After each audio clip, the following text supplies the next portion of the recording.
Vamos para uma conversa ao vivo agora com Luiz Roberto Barroso, ministro do STF. Está deixando a presidência do Tribunal Superior Eleitoral hoje. Amanhã assume Edson Fachin. Meu boa noite, ministro. Obrigado pela participação, pela presença no nosso estúdio em Brasília. Boa noite, William. Prazer falar com você. Vamos à primeira pergunta, ministro. O senhor participou sábado de um evento com um título muito interessante, oferecido pela Escola de Direito da Universidade do Texas em Austin. O título era Ditching a President. Em tradução livre, é como se livrar de um presidente. É sobre a briga constitucional entre poderes de uma república. O senhor teve a oportunidade de dizer aos alunos americanos lá do Texas como que o STF lidou com um presidente ao qual o senhor atribuiu dificuldades cognitivas. Sobram vocações autoritárias no presidente. E a quem o senhor atribuiu também uma tentativa mambembe de repetir uma fraude eleitoral como ocorreu nos Estados Unidos? William, era um evento puramente acadêmico e, aliás, quando eu fui convidado, o título nem era esse. Era um título sobre democracia, separação de poderes. Eles fizeram um pouco como manchete de jornal, assim. O título é mais dramático do que o tema, mas, no meu caso, o meu trabalho era um trabalho de direito constitucional, era um evento acadêmico. É que hoje em dia tudo que eu participo vira jornalístico, mas era um evento acadêmico. E o meu paper chamava-se Populismo, Extremismo e Resistência Democrática. E meu texto era uma análise, ainda vou publicar lá mesmo, depois no Brasil, sobre o papel das cortes constitucionais e das Supremas Cortes na resistência a avanços autoritários. Portanto, eu converso sobre algumas histórias que considero de sucesso. Eu acho que no Brasil as instituições reagiram, estabeleceram bons limites e a democracia prevaleceu, consolidada como já estava. Nos Estados Unidos, tentaram também, pela via do Poder Judiciário, modificar resultados e a Suprema Corte também não acolheu. Há um caso interessante na Colômbia, em que a Corte Constitucional impediu a eleição para o terceiro mandato do Álvaro Uribe. E eu discuto também os casos em que as cortes foram capturadas: Hungria, Polônia, Turquia, Venezuela, Nicarágua. Portanto, era um trabalho acadêmico sobre o papel das Supremas Cortes no mundo contemporâneo e o seu papel na preservação das democracias. O título era dramático, mas não era especificamente a minha palestra. O senhor sabe, ministro, nós jornalistas temos a prerrogativa de transformar raciocínios sofisticados em manchetes brutais. O seu sofisticado raciocínio vira para mim a seguinte manchete: para o ministro Barroso, o STF segurou o pior no caso da administração de Jair Bolsonaro. Estou correto? Eu não ouvi. O STF o quê?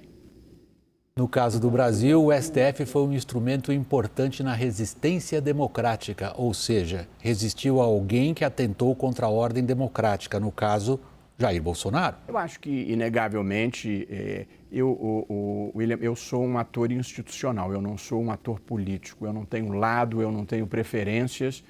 E, aliás, como ministro do Supremo, infelizmente, cumprido o meu papel, já consegui agradar todos os lados possíveis. Portanto, eu lido com fatos. Então, objetivamente, houve fatos, sim, preocupantes. Um comício na porta do Comando do Exército, pedindo o fechamento do Congresso e do Supremo, é um fato preocupante. Tanques de guerra desfilando na Praça dos Três Poderes é um fato preocupante. Desde Roma não se cruza o Rubicão. Quando cruzaram o Rubicão, caiu a República Romana.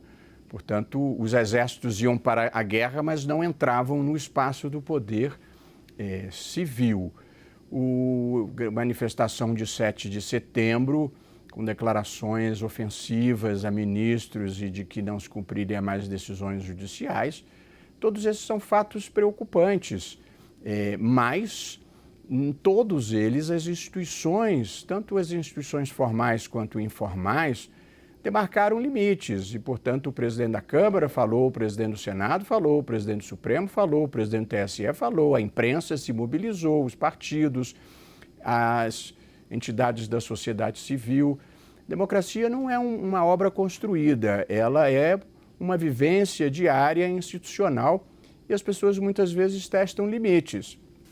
E eu acho que as instituições têm o papel de dar os limites, e o Supremo particularmente, porque o papel de uma Suprema Corte em qualquer lugar do mundo é limitar o poder. A Constituição é o documento que institucionaliza e limita o poder. De modo que, seja no Brasil, seja nos Estados Unidos, seja no Reino Unido, uma Corte Constitucional tem o papel de dizer não, muitas vezes, ao poder quando ele se expande além do razoável. Ministro, deixa eu usar a expressão que o senhor acabou de empregar. Uma corte tem que impor limites. Vamos falar dessa corte que o senhor presidiu até aqui, o Tribunal Superior Eleitoral.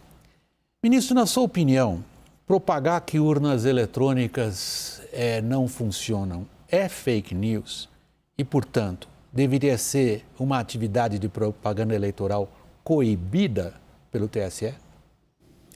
Pois então, o Tribunal Superior Eleitoral, diante das afirmações repetidas de que havia fraudes nas urnas, o tribunal, por unanimidade, não fui eu, instaurou um procedimento e a autoridade que dizia que havia fraude foi intimada a apresentar essas provas e não apresentou. E depois, em outra instância, novamente afirmando, sem provas, afirmando fraudulentamente que havia fraudes, nós representamos criminalmente ao Supremo Tribunal Federal para a apuração dos fatos. A liberdade de expressão, desde sempre, numa famosa passagem de uma decisão da Suprema Corte Americana, a liberdade de expressão não autoriza ninguém a gritar fogo num cenário cheio para causar pânico. E, portanto, também não autoriza a acusar falsamente a existência de fraude, criando uma disrupção no processo democrático. Portanto, todas as vezes que isso aconteceu, o Tribunal Superior Eleitoral reagiu, às vezes com afirmações e outras vezes com ações concretas, pedindo a apuração de eventual existência de crime. Ministro, o senhor espera, portanto, que, por exemplo, o Procurador-Geral Eleitoral persiga implacavelmente manifestações que digam que as urnas não funcionam? Eu acho que qualquer acusação fraudulenta que comprometa o processo democrático deve ser apurado com rigor. Aliás, o Tribunal Superior Eleitoral votou, e por unanimidade, pela cassação do mandato por abuso de poder político, de uso dos meios de comunicação, de um candidato que no dia das eleições foi para os meios de comunicação social e para as mídias sociais dizer que as urnas estavam fraudadas, indicou quais eram, foi feita a perícia e era mentira. Portanto, não é possível que no dia das eleições um grupo de pessoas mal intencionadas, concertadamente, queiram boicotar o processo democrático brasileiro. William, a conquista da democracia e a sua preservação são as causas da nossa geração, da minha e da sua. E, portanto, eu, como presidente do Tribunal Superior Eleitoral e como ministro do Supremo, zelo pela preservação dessa importante conquista que nós obtivemos. A liberdade de expressão é muito importante, sou um defensor empenhado, o Supremo tem sido um defensor empenhado, mas dizer vamos entrar lá, tacar fogo e tirar aquelas pessoas à força, vivas ou mortas, isso não é liberdade de expressão, isso é bandidagem mesmo. Ministro, o senhor há pouco se referiu que o senhor lida com fatos. É um fato da nossa realidade política atual a organização de uma campanha bem coordenada para desmoralizar as eleições brasileiras, inclusive mencionando o senhor e o seu sucessor no TSE, o ministro Edson Fachin.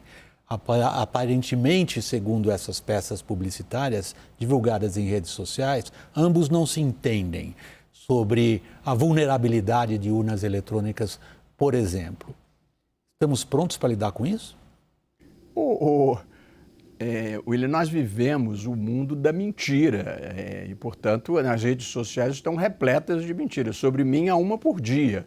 E agora que o ministro Fachin vai ser o presidente, vai passar a ser sobre ele. Nós nos entendemos perfeitamente, perfeitamente. Aliás, acabamos de sair de uma reunião com o embaixador alemão sobre a questão do Telegram.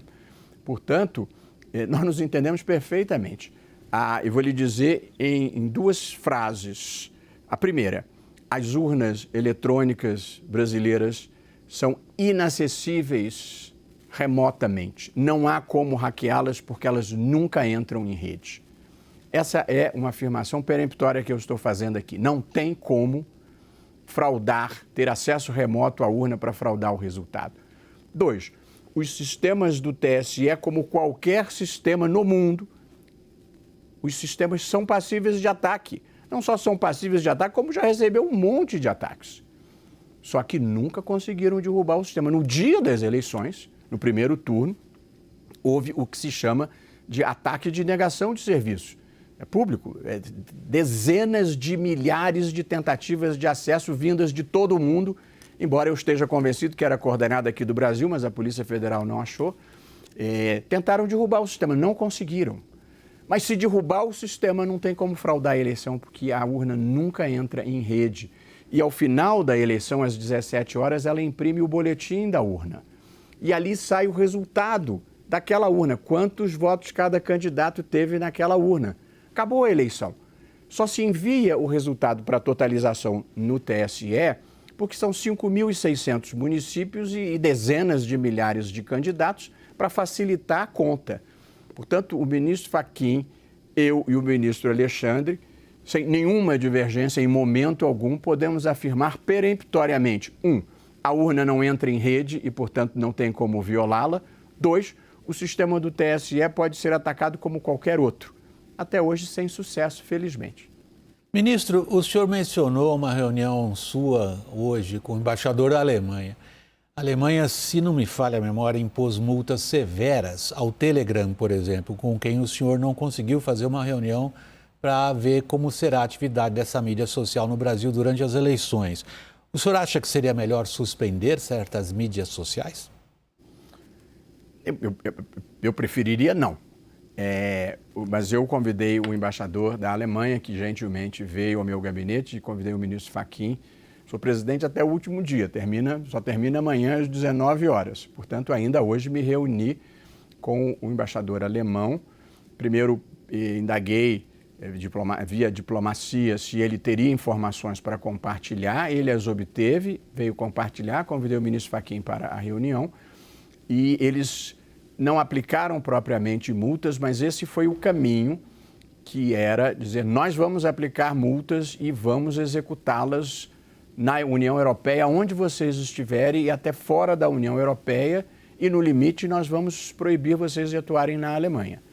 E eles então se dispuseram a conversar e têm feito reuniões por videoconferência. E já retiraram inúmeros grupos fascistas e grupos de atentados à democracia. Nós vamos procurar o mesmo caminho. Eu não gostaria, William, de banir nenhuma plataforma tecnológica, mas o Brasil não é casa da sogra e, portanto, você não pode ter aqui um aplicativo de mensagens ou uma plataforma tecnológica que pregue terrorismo, nazismo, venda armas ou tente organizar grupos para atacarem o Congresso ou atacarem... Não é atacar divergindo e criticando, que isso é legítimo. Eu digo atacar materialmente, militarmente, que eram as convocações que se faziam.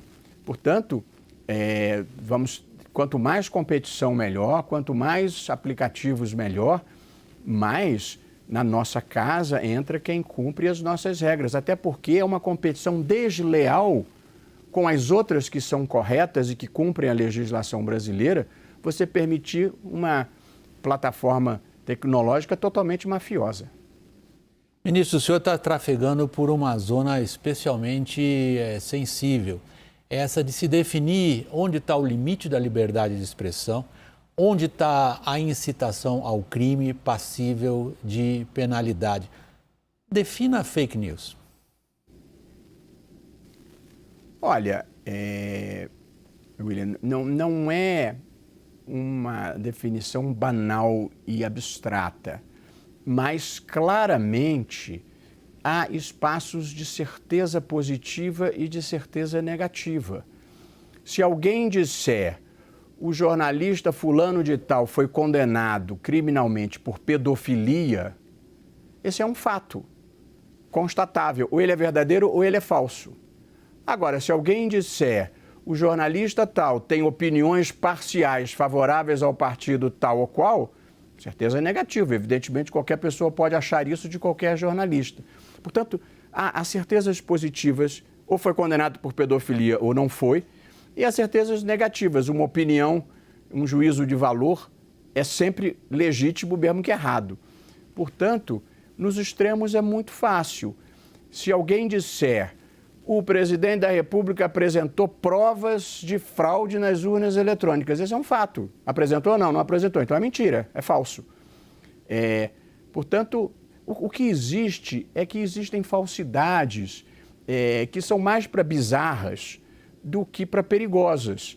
Tem um pobre homem que diz que eu, o ministro Alexandre e um advogado aqui de Brasília conspiramos com a Embaixada da Coreia do Norte e da China para derrubar o presidente. É assim, 500 mil acessos, chega a ser divertido. Isso não é perigoso, é só ridículo. Mas se disser, vamos todos nos reunir para invadir o Supremo e tirá-los de lá à força, isso não é liberdade de expressão. Portanto, há extremos em que é muito fácil aferir se há fake news perigosa ou não. A minha preocupação é com o ataque às instituições. Quer dizer, há uma extrema-direita se organizando no mundo que se dispõe a destruir as instituições democráticas, criar um espaço caótico para implantar modelos autoritários. E esse projeto é preciso resistir. Esse projeto tem lugar no Brasil também, ministro? Bem menor do que se imaginava, como as manifestações de 7 de setembro demonstraram.